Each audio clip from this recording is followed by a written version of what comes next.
રોટલી ભાંગી નાખી છે બધી, અને એને બધાને કોતરા ફેડી નાખ્યા છે. હવે આ બધી રોટલી છે એને હું ખમણું છું, અને ખમણી પછી આ બધું ખમણ કર્યું છે એ ખમણને 6 થી 7 વખત ધોઈ નાખવાનું છે. ધોળું પાણી નીકળે, સફેદ પાણી ત્યાં સુધી કાઢી નાખવાનું બધું. પછી એને તપેલામાં અથવા કુકરમાં બાફી નાખવાની. બાફીને પછી એમાં બ્લેન્ડર ફેરવી અને એની પછી હું રેસીપી તમને આગળ બતાવીશ. ખમણાઈ ગઈ, ખમણ્યા પછી એને 8 થી 10 વખત ધોઈ નાખી છે. ધોયા પછી નિતારી અને તપેલામાં બાફવા મૂકી દીધી છે. તપેલામાં બાફવા મૂકી એમાં પછી 5 થી 6 ચમચી મેં મીઠું નાખ્યું છે. અને મીઠું નાખ્યા પછી હવે એને બાફવા દેવાની છે. 20-40 મિનિટ જેટલી બાફવા દેવાની છે. બફાઈ જાય એટલે પછી પાણી બધું નિતારી નાખવાનું, જારમાં નાખી. પછી એમાં બ્લેન્ડર ફેરવીને એની ખીચી બનાવવાની છે. ખીચી બનાવીને પછી એનો ગાંઠિયો પાડવાનો છે. હવે આ ખમણેલું બધું બફાઈ ગયું છે, ખમણ બધું. અને હવે એને ક્રશ કરું છું મિક્સરની કોથીમાં. મિક્સરમાંથી ક્રશ કરીને પછી હવે એની ખીચી બનાવવાની છે. ખીચી બનાવી એમાં ખીચી બનાવવામાં મીઠું નથી નાખવાનું, બાફવામાં નાખવાનું છે. ને હવે એની ખીચી બનાવવાની છે. ખીચી બનાવી પછી એનો ગાંઠિયો પાડવાનો.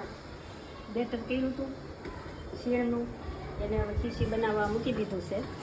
અને ઘટ થઈ જાય એકદમ, હંસામાં કઠણ થઈ જાય, પડે એવું હંસામાં નાખીને પડી જાય ને ગાંઠિયો સ્ટાર એવું કઠણ કરવાનું છે. હજી કઠણ ઘડી ખાવા દેવાનું છે. પછી એનો ગાંઠિયો પાડવાનો છે. એ પ્લાસ્ટિકમાં સાબુદાણાનો ગાંઠિયો પાડવી એમ પાડવાનો છે. આ ખીચી બનાવું છું, એમાં તલ અને વરિયાળી બે નાખી દીધું છે. પછી તમને જેટલી ભાવે એ પ્રમાણે નાખવાની. મેં તો મારી રીતે બે મુઠ્ઠી નાખી દીધી છે. તમને જે સારું લાગે એ પ્રમાણે નાખજો.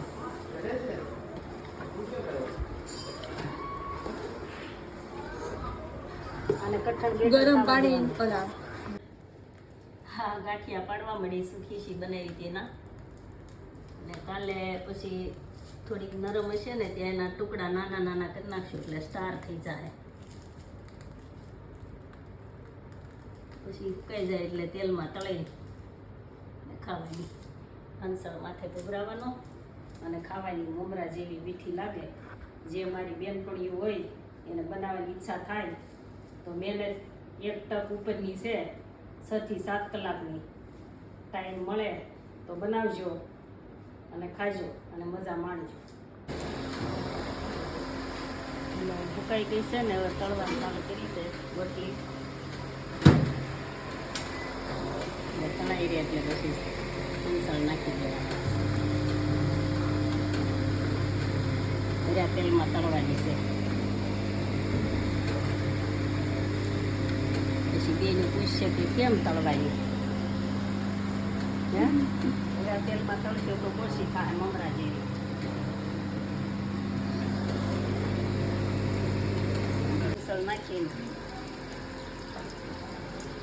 અને ખાવાની છે. મમરા જેવી થઈ છે.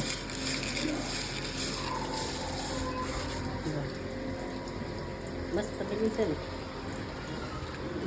એક નંબર મમરા જેવી મસ્તી.